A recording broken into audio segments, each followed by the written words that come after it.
everybody, and welcome to another board game review and gameplay demo. You may remember a few months ago I ran a contest that was sponsored by Mage Company, the creators of 12 Realms, Raid and Trade, and a few other games that I've talked about on my channel.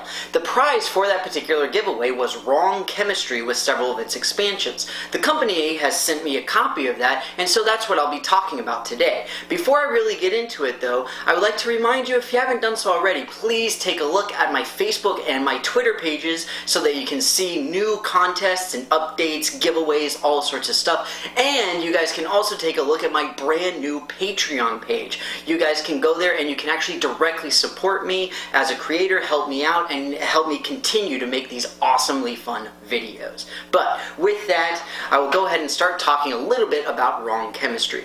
In this game, everybody is playing as a scientist, and we're trying to create molecules based off of individual sort of goal cards that we have.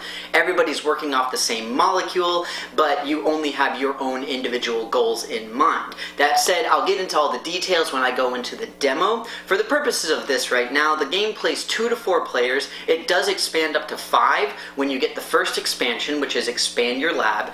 And the game itself, it's very, very quick to play. It's super simple to learn. It only takes about a half hour or so to both learn it and play it, so it's very, very quick. And the thing is, it's surprisingly strategic. I was really surprised by it because it is so simplistic, but you do have a decent amount of strategic decision making as well as long-term and short-term planning, because you sort of have different tiers of the cards that you're trying to build from the individual molecule. Again, I'll get into all that with my little demo and you'll be able to see what I'm talking about, but it's a surprising amount in a relatively small box. That said, I'm going to go ahead and get started with what this game is similar to. As far as similarities are concerned, there are 2 major ones that I wanted to talk about. The first one is dimensions. In dimensions, you are trying to stack up little wooden balls according to rules that come out randomly from a deck of cards. And Wrong Chemistry is similar in that you've got the cards and you're trying to make the physical molecule match what you've got on your cards. And they're similar in that sense, although in dimensions everybody's building their own. In this case it's a collective building and you're trying to get it to match. But it's the same kind of thing where you have like logical rules or logical goals, whatever you want to call them, that you are trying to achieve with a physical structure. So it's similar, and you guys know that I love these logical deduction, spatial reasoning types of games. So it's a really, really great sort of brain thinking, but not too much thinking type of thing, and I really appreciate that. The other game that I really wanted to talk about is Takenoko. For those of you who don't know, in Takenoko, you are trying to grow bamboo and feed a panda, essentially is what it boils down to. It's the most adorable thing ever. And Wrong Chemistry and Takenoko share several things in common. They have a similar humorous, almost cartoony theme to them. Wrong Chemistry is extremely punny with the names that it uses for the molecules, and Takenoko, it's just like very like Japanese anime, bright colors, pastels, stuff like that. So very, very kid-friendly in that sense, which is great.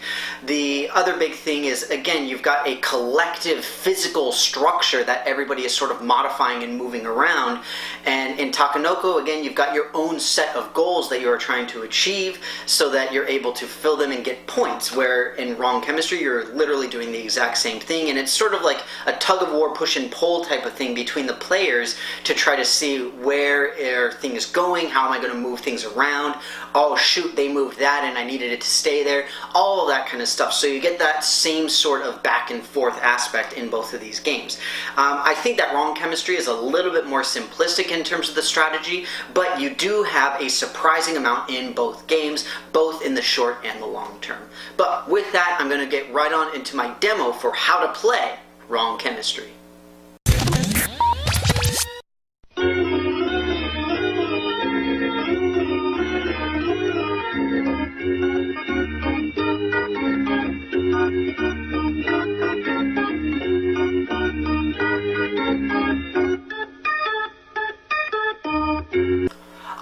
everybody, we're all set up and ready to start playing some wrong chemistry. In this game we are playing as mad scientists who are trying to create new molecules from our sort of base molecule here in the center of the table. The way that we know what to make is through these individual goal cards that we'll be receiving. Each player starts with 4 and you're going to be drawing back up to 4 at the end of each round.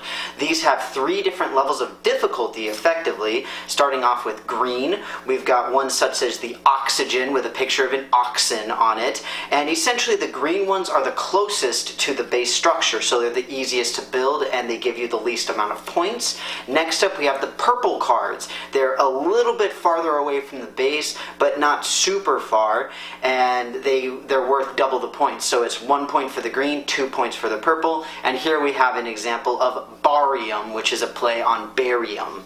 Last but not least, we have the red cards. These are worth 3 points at the end of the game if you complete them. They're the farthest away from the initial structure, and it's just going to take you the longest to get there, such as thorium, with our picture of our good friend Mjolnir. So effectively, on your turn, you're going to be able to do several things. There are 6 different actions that you can take, and you have 4 energy to work with on each round. What you can do, you can take either a black or a red piece and take it off of the molecule, so that's one action. So in other words, if I do it, that's one action, that's a second action. You can also put them back, so that would be one action and one action, right? So those are 2 of the things that you can do. You can also take a piece and you can move it from one hex to another if the new hex is empty, and you can also take an empty hex and you can move it to another part of the molecule. Doesn't matter exactly where. The only rule on that is you can never move the blue one. The blue one has to stay in the middle. Last but not least, you can also take a card from your hand and discard it at the cost of 1 energy. We also have these 2 cards over here that are permanently usable. Restartium is one that you can use at a cost of 1 energy, and it takes the entire molecule and it literally resets it back to this, back to the starting point. The other one that you can use is Extramovium. Extramovium, you actually have to pay one of the cards that you have completed, and that goes to the discard pile, but you get 3 extra energy. So instead of having only 4 energy, you get 7 energy for a round. So essentially trading in like a cheap card, like a green one, maybe you get a red out of it potentially. But that's essentially the entirety of the game. The timer is actually this deck with all of the individual element cards that we've got. Once somebody is not able to draw up to 4 at the end of their turn, that means that the game is over. And then we do the final scoring, which will just be, you've got your scoring cards, you count up the total number of light bulbs that you have in them, and that is how many points you have. So, let's take a look at what I've got. I've got Selenium, I've got Sulfur, with a bunch of soul in it. I've got Scanium, or Scanium, with a scanner, and then I have Golium, which is a play on gallium. So essentially, I'm going to try for one of my green ones. I'm going to try for Scanium. So we can see here that we need empty hexes, but then we just need a black and a red immediately adjacent to one another. Now, I've got 4 actions, and you can see here we've got the black and the red adjacent. So for my actions, I can just go 1, 2, 3, and 4, and now I have successfully built my Scanium, right? And that's it. So now that I've completed this, I just put it in front of me and say that is done. It's the end of my turn, so I'll draw this up, and then it goes to the next player. And that's the entirety of the game. So again, it stays like this. It stays like that because that's how I left it, unless this person wants to spend an energy to utilize Restartium, okay? And that is the entirety of the game. That's how it goes. So we're just trying to go and rearrange and all that kind of stuff to see what we can do. So let's see what this person has. Palladium, Clothrime, that sounds very bad, Labanium, and Helium. This is great. I love it. I'm going to go ahead and try to make this one. Alright, so essentially we take off 1 black, so that's 1, and then we take 2 whites, 2, 3, And there we go. Now we've completed this one. So saying that the card is complete, it doesn't actually take an action. You just say, hey, I've completed this card. Potentially you can do more than one during your turn, which is obviously tremendously helpful. And at this point, like maybe they'll say, okay, I'm going to reset it. So they'll use the Restartium. You tap it just like mana in something like Magic the Gathering. And then we'll just put these back, and now we're back to square one, so to speak. And that's how the game progresses. That's what we do. So again, going for the green ones is obviously going to be the quickest, and it's going to take the fewest turns. Purple, you're going to take at least 2 or 3 turns, and the reds are going to take the most. But that is effectively how wrong chemistry works. At the end, the way the scoring works, again, you just count the number of light bulbs, and you also count the amount that you have in a row. So there's actually a remade periodic table in the instructions, and if you have a run of, say, I've got 21 here with Scannium, if I have 21, 22, 23, 24, then I get more points, right? So it's pretty cool. It's a very nice, compact, quick little game. It's a lot of fun, and it is a pun-filled, scientific awesomeness, essentially. But right now, I'm going to go into the major expansion that we have, which is Expand Your Lab. Alright everybody, so I've laid out all of the new materials from the Expand Your Lab expansion. There's a few key things, and I'll just go in order here. First, we have 2 new cards down here that are usable by anybody. First is the Element of Surprise. Ah! And when you use this, you essentially use it after somebody's turn, and you immediately get 2 energy that you can use. So if you're really close to one of your molecules at the end of their turn, you can use the Element of Surprise and say, ha, we're going to do that now. And then the other thing that you can do is you can use Transmutium, which will take the molecule and it'll turn it into something from your score pile. So it doesn't matter what it is, but you can utilize that and it will change the molecule into whatever it is. The way that you use those two is with these new people, the scientists. So scientists are added in the Expand Your Lab thing, and I really love these because these are actual Nobel laureate scientists. For example, I'm sure that a good number of you at least are probably familiar with some of them. We've got Marie Curie, and we've got E. Rutherford, who did the structure of the atom tests and all sorts of stuff. So it's really cool. It's really neat that we've got actual Nobel laureate scientists. So essentially, each person is going to get 2 of the scientists. They'll pick 1 to keep, and then you can do several things with your scientist. You can utilize them to use the Transmutium or the Element of Surprise. Whenever you use a scientist, then you put a Nobel laureate symbol on their card. So for example, if I use the Element of Surprise, I put that on there, take my 2 energy. If I use the Transmutium, put another one on there, and then I'll rearrange the molecule as I see fit. Last but not least, the other thing that you can do is you can use your scientist for their special ability. And essentially what that does is it'll allow you to do pretty much any of the actions. They've got the little images of the actions you can take, where you'll be able to, for example, take a black one off. That's what E. Rutherford does. So you can take that off without spending energy. And that's what the scientist ability is. You can only use the scientist 3 times during the game, though. After you've used them 3 times, then they go away. So you'll have 2 Nobel tokens, you use it a 3rd time, and then it gets discarded and goes back in the box. So that is how the scientists work. They're needed to activate those, but the Restartium and Extramovium, those are still used with the regular energy cards. We also have a bunch of new cards as well, basically filling out the rest of the periodic table, the ones that weren't there before in the base game. And the starting hands are a little bit different. Instead of just shuffling everything together into one giant deck, what you'll do is you will take all of the greens, shuffle them together, all of the purples, shuffle them, and then all the reds and shuffle them. And everybody will get 2 green cards, 1 purple and 1 red, just to make sure that everybody has a decent spread of cards at the beginning, so you're not like, well, I got a bunch of red cards, I'm never going to be able to do anything. So it's kind of nice in that sense. You lower the randomness effectively. After you've passed out the initial card hands, then you take all of the cards and you shuffle them together into a single deck, cut it into 2, and then you've got 2 decks that you can draw from.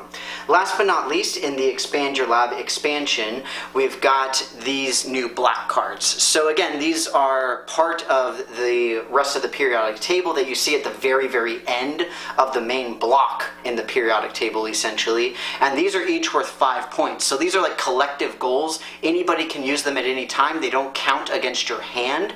But if you succeeded one on your turn, then you can claim it and it goes into your score pile. And it can be used for the transmutium if you so desire. One other thing is we do have a new action as well. If you have an empty hex, then you can move it and you can also flip it over to the gray side. You may notice that on some of these black cards you've got yellow and gray hexes. Now we still cannot move the blue one. The center blue one still has to stay there, but this expansion does have ones that require you to flip these over onto the gray side. And that's pretty much it. That is the Expand Your Lab expansion. So the last expansion for this game is the Nobel Scientists expansion. And effectively, this is actually fairly simple because it's just a huge deck of 52 cards, which are all new scientists. And that's all they are. These are all scientists. They all have their special abilities. Most of these special abilities are combinations of several actions that will cost you less energy than it normally would. So you can take and you can move something at a cost of 2 when it would normally be 3 energy. You can take things and just swap them around, physically moving and all that kind of stuff. Where normally it would take you an entire turn to do that, now it only takes about half the energy that you would need. And you can also do just a bunch of random things. There's with the instructions for the Nobel Scientists, they have the descriptions of what all of the symbols mean for all of these individual abilities. But like I said, it is a 52 card deck. It is the entirety of the deck, like an actual deck. So lots and lots of new scientists to add to the Expand Your Lab. But with that, that's the entirety of how to play Wrong Chemistry as well as its expansions. And I hope that you enjoyed my little demo for it. And now we're going to get right into the pros and cons as well as my general conclusions about the game. There's a few pros and cons for this game that I really wanted to get out there and just sort of put on the table, so to speak. And first I'll go over a couple of cons. The biggest one that I have for this is this game did something that really, it doesn't frustrate me, but it just bothers me when companies do it, and that is assuming the expansion, alright? Or like planning out the expansion before the base is even done. And it frustrates me to no end when games do this. So you can see in the base game, when you look at the periodic table, the individual elements are actually highlighted as whether or not they're included in the base game. So it's clear from the very beginning that they were planning on doing this expansion. And the thing is that it's just really annoying to see that, because if I buy a game, I want it to be workable and usable and playable on its own. And the fact is that the base game is playable and usable on its own, but at the same time, just looking at something like that, looking at the instructions that say these are included and these are not, then it just leaves me thinking, well, why were they not included? Why can I not play with everything that was intended for this game? And say, oh, because I have to go and buy the expansion. Several games do this, not too many. Smash Up is really the biggest perpetrator of this, where it assumes you're going to buy a bunch, so it leaves a bunch of space in the box type of thing. And like I said, it's just kind of annoying when I see companies do that. It's not a huge deal, but it's just a little bit frustrating.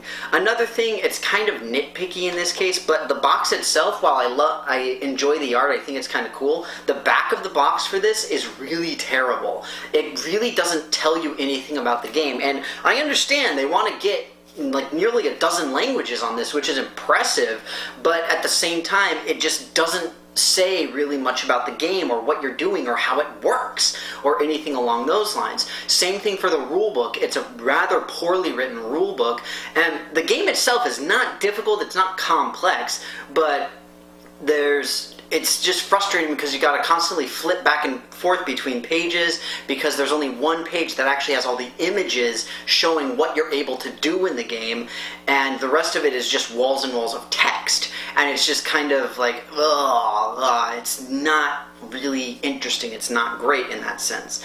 The other big con that I wanted to talk about is the downtime. It's not as bad as some games, but just like any game of this sort where you've got people having to do specific actions, especially in a collective pool type of thing, not being able to do them simultaneously really can make the game drag on. That said, this does a good job because it's simple enough that generally you don't really see that, but especially as you get to have more and more players, then you tend to have a little bit more downtime. Again, once people get used to it, it's a little bit simpler, it's a little bit easier, but so many times, as happens a lot with games like this, is that, you know, somebody will change something and then it's like, oh shoot, it's my turn and they ruined what I was going to do, so now I have to completely rethink my plan. So then it just makes everybody else have to wait a little bit, and it's just kind of like, I just want to go and I want to do the thing that I wanted to do. So in that sense, it can be a little bit frustrating. The expansion does a decent job of mitigating a little bit of that with having the element of surprise and being like, oh, I'm going to go real quick and I'm going to do something. But other than that, it's kind of meh. Last but not least, for the cons, just with the base game, it can be a little bit imbalanced in terms of how the cards are laying out. The expansion does a really good job of mitigating this by saying you get 2 greens, 1 purple, 1 red. But again, like my first big con, I don't like the fact that I feel the need to have to get the expansion. I don't want to feel that way. I want to feel that the base game is really good on its own. So, on to the pros for this game. First and foremost, it is hilarious, okay?